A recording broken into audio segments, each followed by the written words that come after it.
আসসালামু আলাইকুম সকলকে আমন্ত্রণ ক্রিমিনাল জাস্টিস প্রোগ্রাম দেখবার জন্য। আমি solicitor Shafiul Azam, principal of Azam and co solicitors, এবং আমার সাথে আছেন আমার colleague barrister India Flanagan, who is a pupil barrister. Criminal justice programme অনুষ্ঠিত হয় মাসের প্রতি রবিবার দুপুর 12:30 থেকে 2টা। এক রবিবার লাইভ প্রোগ্রাম হয় এবং তার পরবর্তী রবিবার একই প্রোগ্রামটি ঠিক একই সময়ে রিপিট দেখানো হয়, অর্থাৎ রেকর্ডেড প্রোগ্রামটি আবার পুনঃপ্রচার করা হয়। আমাদের এই প্রোগ্রামটা এই শিডিউলের একটু চেঞ্জ হয়েছে দর্শক। আমাদের এখন এই প্রোগ্রামটা সানডে যে প্রোগ্রাম আমাদের হবে সেটা রিপিট দেখানো হবে নেক্সট টুইসডে দুপুর 1টা থেকে 2:30 পর্যন্ত। সুতরাং আপনারা আজকের প্রোগ্রামটা আবার রিপিট দেখবেন নেক্সট টুইসডে মঙ্গলবার দুপুর 1টা থেকে 2:30 পর্যন্ত। সুতরাং মাসের প্রতি রবিবার দুপুর 12:30 থেকে 2টা এবং টুইসডে আপনার দুপুর 1টা থেকে 2:30 পর্যন্ত আপনারা ক্রিমিনাল জাস্টিস প্রোগ্রাম দেখতে পারেন। 2002 সালে আমি Azam and co solicitors firm establish করেছি। দীর্ঘ অনেক বছর ধরে আমি ক্রিমিনাল লয়ের উপর প্র্যাকটিস করে আসছি এবং আমার স্পেশালিজম হচ্ছে ক্রিমিনাল লয়ের উপর। তাই এই প্রোগ্রামে আমরা শুধু ক্রিমিনাল ল বিষয়ে আলোচনা করি। কনফিডেন্সিয়ালিটি ব্রিচ হওয়ার রিস্ক থাকে বলে আমরা লাইভ প্রোগ্রামে কোনো প্রশ্ন নিই না। একজন স্পেশালিস্ট ক্রিমিনাল ডিফেন্স সলিসিটর হিসাবে আমি অনেক বছর ধরে পুলিশ স্টেশন, ম্যাজিস্ট্রেট কোর্ট এবং ক্রাউন কোর্টে ছোট বড় অনেক ধরনের কেস করে আসছি। তাই কমিউনিটির মেম্বারদের কাছ থেকে বিভিন্ন সময়ে বিভিন্ন প্রশ্ন বা কোয়েরিজগুলো আমার কাছে আসে। সেই প্রশ্নগুলি থেকে মোস্ট ফ্রিকুয়েন্টলি আস্কড কোয়েশ্চেনগুলোর উপর গুরুত্ব দিয়ে আমি ক্রিমিনাল জাস্টিস প্রোগ্রামের আলোচনার বিষয়গুলো ঠিক করি। আজকের বিষয়ের মধ্যে থাকবে অ্যাসল্ট এবং ডোমেস্টিক ভায়োলেন্স। অনেক হচ্ছে অ্যাসল্টের জন্য চার্জ হচ্ছে, ডোমেস্টিক ভায়োলেন্সের জন্য চার্জ হচ্ছে। কারণ ডোমেস্টিক ভায়োলেন্স এটা হচ্ছে আপনার আমব্রেলা টার্ম, এইটার আন্ডারে অনেকগুলো অপরাধ আপনার হতে পারে। অ্যাসল্ট আপনার এইটার একটা। We are going to talk about the general principles of criminal law in this program. Every case has its own facts, merits and demerits. If you are concerned about something that involves the police, always seek advice from a specialist criminal defense solicitor. আমার বক্তব্যগুলো আমি বাংলায় এবং ইংলিশে মিশিয়ে বলার চেষ্টা করব যাতে সবাই বুঝতে সুবিধা হয়। Being arrested, prosecuted or investigated for a criminal offense can have a huge impact on your personal and professional life. কেউকে যদি অ্যারেস্ট করা হয়, কেউকে যদি প্রসিকিউট করা হয়, তার মানে কারো বিরুদ্ধে যদি মামলা আনা হয়, ক্রিমিনাল কেস আনা হয় এবং কারো বিরুদ্ধে যদি ইনভেস্টিগেশন শুরু হয় ক্রিমিনাল অপরাধের জন্য, তাইলে এইটার একটা হিউজ ইম্প্যাক্ট আপনার ব্যক্তিগত জীবনে এবং আপনার প্রফেশনাল জীবনে, কাজের জীবনে এবং আপনার প্রফেশনাল লাইফে এবং পার্সোনাল লাইফে দুইটার মধ্যে আপনার একটা অনেক বড় একটা ইম্প্যাক্ট আসবে। Even relatively minor allegations can have enormous and huge long-lasting consequences on your career, private life and ultimately your liberty. Even আপনাকে যদি ইভেন ছোটখাটো একটা কেসের জন্য যদি আপনাকে ক্রিমিনাল অফেন্সের জন্য যদি চার্জ করা হয়, তাহলে এটার একটা enormous and long lasting consequence আপনার আসতে পারে আপনার ক্যারিয়ারের ক্ষেত্রে, আপনার ব্যক্তিগত জীবনের ক্ষেত্রে এবং আলটিমেটলি ইউর লিবার্টি। তার মানে আপনি যদি একটা ক্রিমিনাল অফেন্সের মধ্যে পড়েন, আপনি যদি একজন প্রফেশনাল পার্সন হন, হয়তো এটা হতে পারে একজন যদি ডাক্তার হয় অথবা আরেকজন যদি ব্যাংকার হয়, তাদের বিরুদ্ধে যদি কোনো একটা ক্রিমিনাল এলিগেশন আসে, কোনো চার্জ হয় ক্রিমিনাল কেসের জন্য, তাহলে এটা তাদের অনেক ক্যারিয়ারের জন্য অনেক মানে প্রবলেমেটিক হইতে পারে। So it is important to have a specialist criminal defense solicitor. এই জন্য এটা খুব ইম্পর্টেন্ট। আপনার যখনই আপনাকে চার্জ করা হবে, যখনই আপনার বিরুদ্ধে একটা কেস করা হবে, ক্রিমিনাল কেস করা হবে, আপনাকে স্পেশালিস্ট সলিসিটার আপনাকে খুঁজে বের করতে হবে ক্রিমিনাল লয়ের জন্য।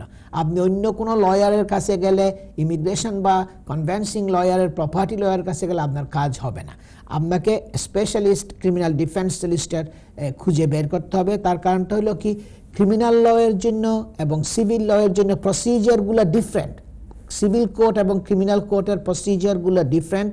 তাছাড়া অনেকগুলো জিনিস আছে ক্রিমিনাল কোর্টের মধ্যে স্পেশালিস্ট সলিসিটররা আপনার যেগুলো করতে হয়, আপনার অনেকগুলো এভিডেন্স পুলিশে আনবে, ওগুলোর অ্যাডমিসিবিলিটির ব্যাপার স্যাপার আছে, চ্যালেঞ্জ করার ব্যাপার আছে, ওগুলো একজন স্পেশালিস্ট সলিসিটর না হলে করতে পারবে না।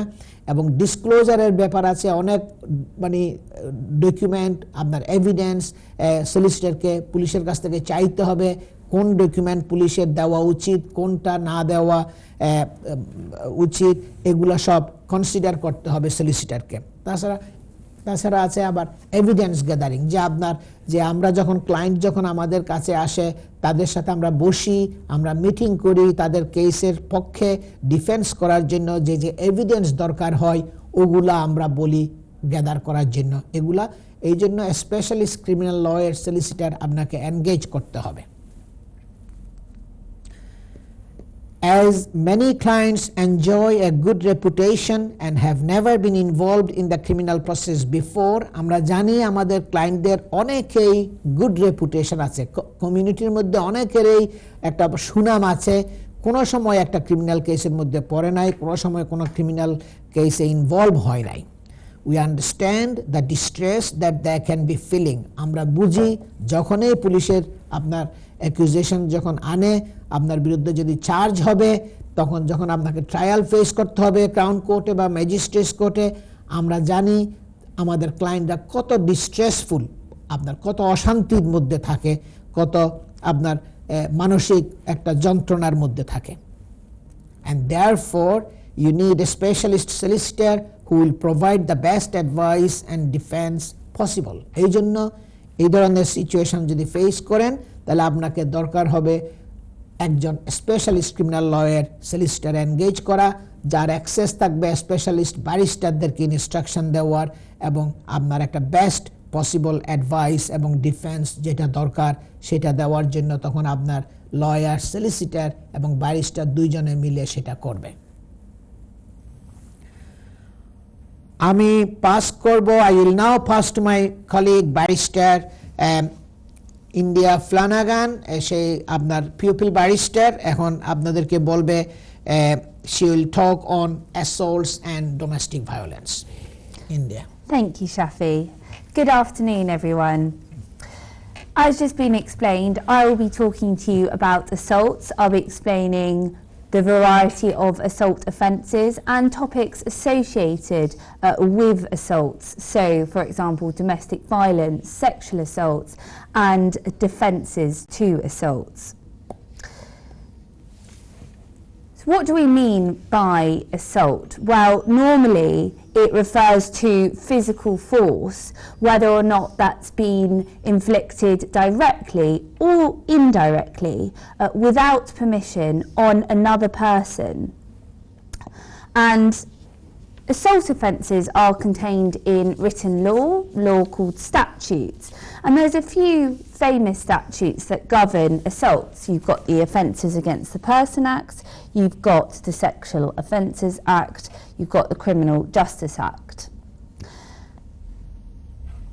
I will be referring to a person who's accused of an assault as the defendant. A person who is the victim of the assault will be referred to as the complainant.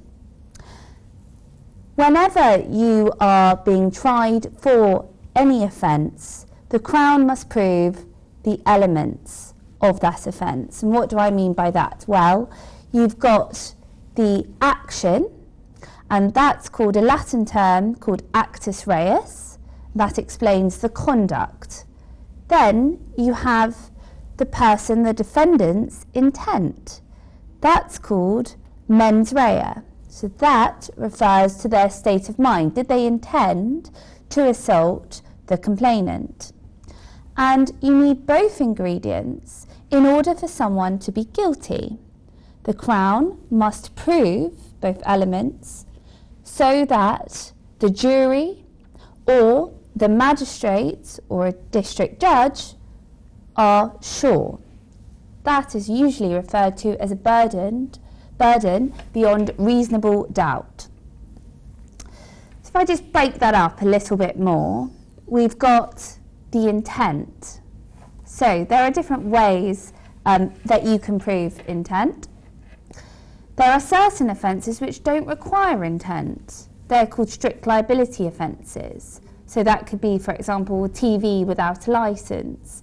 That could be driving offences, driving without insurance. What's relevant here is basic intent or specific intent. So for assault offences, you have the basic assault offences, so common assault, where you just need a basic intent, a general sense that you're intending. For the more serious assault offences, which I will be explaining in detail shortly, you need specific intent. So the offender must have intended to achieve specific consequences. So for example, there is a serious assault called GBH, and you must have a specific intent in order to be guilty of that. So bringing that back to assaults. There are various assaults which you might have heard of, and in order of severity you've got the most basic assault called a common assault or a battery. Then that goes on to an assault, what's called occasioning actual bodily harm, and that's usually abbreviated in law to ABH. And then you've got two more serious assaults, occasioning grievous bodily harm, that's referred to as GBH. And as I've already mentioned, you've got sexual assaults as well, and you also have domestic violence. So I'm going to explain types of assaults in more detail. So let's start with common assault. So common assault is the most basic type of assault. In law, it's called a summary-only offence. What that actually means is that you can only be tried of a common assault in a magistrate's court. So you have a magistrate's court, which is one type of court, and then you've got the Crown Court, which is a more serious type of court. It hears more serious types of offences. And trials in a Crown Court are heard before a jury. Trials in a magistrate's court are heard before 3 magistrates, who are lay individuals, or a district judge. With a common assault, if you're interested, these are charged under Section 39 of the Criminal Justice Act 1988. And the maximum sentence you can receive for a common assault is 6 months imprisonment or a fine. So as you will see, it is less serious. As I've already explained, you've got the act, the actus reus, and then you've got the mens rea. So for common assault, you're guilty of common assault if you commit an act which causes the complainant to apprehend the infliction of immediate and unlawful force being used against them. So that's quite a mouthful. So you must have an act, and that act could be physical or not physical. So you don't actually need force in a common assault. So for example, if you raise your hands at somebody and they think you're about to hit them, they fear that could be guilty of a common assault. So you don't actually need an injury. Where common assaults are different to more serious offences is the type of injury sustained. So if you do have a physical touching and it's a minor injury, it's more likely to be classed as a common assault rather than a ABH. Another example of a common assault could be a reported case. For example, the court held that silent telephone calls were considered to be an assault because they put the defendant in immediate contact with the complainant. So you need to have an immediacy. Moving on from common assault, you've got another assault called battery, which is very, very similar, and that is the application of unlawful force against the complainant. So there is an unlawful force there. That force again is relatively minor, so it could just be a touch. It could be a touch of a skirt, for example. It could be a touch of any part, but you do need the intent. So, for example, if you're on a busy tube and you touch somebody, then if you don't have the intention to touch, it's unlikely to be classed as a battery. So some common examples could be an offensive contact, as I've just explained, so touching someone, poking somebody, pushing somebody. But moving on, you've got an ABH. So as I've already explained, that is called an assault occasioning actual bodily harm. So it sounds more serious because it is more serious. And that comes under section 47 of the Offences Against the Person Act 1861. So that statute contains most assault offences. It's quite an old statute, being in 1861. So let's break it down again. So for an ABH, you've got the act, and that actus reus is an assault or battery which causes actual bodily harm. And as I've already explained with common assault, the distinction between a common assault and the ABH is normally the type of injury that has been sustained. So with an ABH, as lawyers, we would be expecting the complainant to have evidence of a serious injury. But it can be any injury that interferes with the health or the comfort of the victim. Can be, for example, bruises, grazes, scratches. They can all be sufficient. And then after the act, of course, you've got the intent, the mens rea, and this is the same as an assault or battery. So basic intent, as I've already explained. So for example, you had a published case where a defendant threw a glass of beer over her ex-husband's new girlfriend. The glass slipped out of her hand, cut the woman, and she meant to throw the beer, so she had the intention to apply unlawful force. Thank you very much. Dosh Flanagan assault অ্যালিগেশনের উপর যে চার্জের উপর বলছে, সে definition দিচ্ছে আপনার অ্যাসল্টের, কখন আপনার এই অপরাধটা হয় এবং বিভিন্ন এলিমেন্ট এই অপরাধের জন্য কোন কোন এলিমেন্টগুলো আপনার একটা শ্রিয়া যেটা বলতেছেন যে কোন কোন কাজগুলো করলে অ্যাসল্টের জন্য আপনার চার্জ হইতে পারে, আপনার বিভিন্ন এলিমেন্টগুলো অ্যাসল্ট অ্যালিগেশনের ব্রেকডাউন করে এক্সপ্লেন করার চেষ্টা করছে। আমরা শর্ট একটা ব্রেকে যেতে হবে। আমরা যারা আজকে টেলিভিশনের সামনে নাই তারা কিন্তু আপনার মোবাইল ফোনের মধ্যে আমি দেখছি আপনার এনটিভির কলাকৌশলীরা যারা আমাদের পর্দার পিছনে থেকে কাজ করছেন তারা খুবই আপনার দক্ষ এবং খুব স্কিলড আপনার মানে এখানে যারা আছেন কাজ করছেন এবং ওনারা সবগুলো ফেসবুকের মধ্যে আপনার আপলোড করতেছেন আমাদের এই প্রোগ্রামটা। সুতরাং যারা টেলিভিশনের সামনে বসতে পারে না তারা মোবাইল ফোনের মধ্যে আপনার এনটিভি ইউরোপ ফেসবুকের মধ্যে যদি যান তারা আপনারা আমাদের প্রোগ্রামটা দেখতে পারেন। আমরা একটা শর্ট ব্রেকে যাচ্ছি, ব্রেকের পর আমরা আবার ফিরে আসবো। আমি সলিসিটর শাফিউল আজম এবং আমার সাথে আছেন আমার কলিগ ব্যারিস্টার ইন্ডিয়া ফ্লানাগান। সবাই আমাদের সাথেই থাকুন।